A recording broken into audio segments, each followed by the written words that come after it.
Hey everyone, YOLO V11 is there, and today we'll see that how amazing this is. And let's start. This is Glenn Josser, the CEO of the Ultralytics, I think, and he's doing the great job. Thanks to him also. And this is the event that he have launched. Okay. Now, what the YOLO V11 can do, it can classify, it can detect, it can segment things, track the cars and all these things, and pose estimation is also there. So overall, it is quite amazing, and the previous Euro model can do that.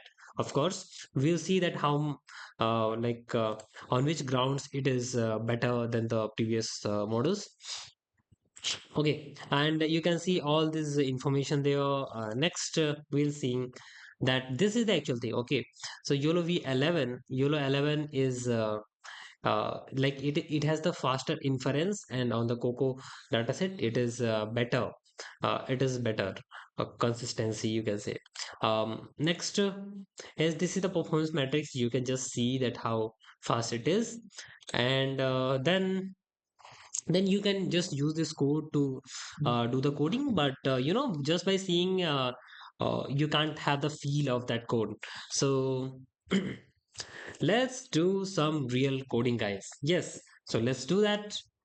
And this is the Google Colab.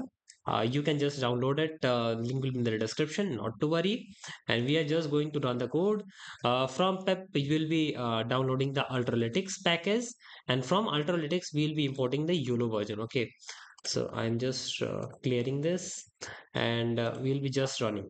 Okay. So what this code is saying actually, we are just downloading the Model N. It's a nano version, and here is the result.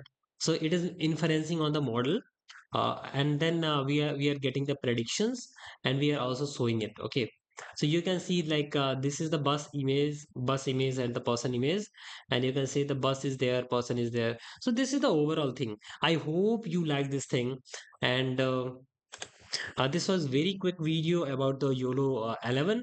And if you like this thing, then please hit the like button. And we are back again after a month. And there are a lot of things coming in the pipeline. So stay tuned, guys, and see you in the next video. Till then, keep exploring.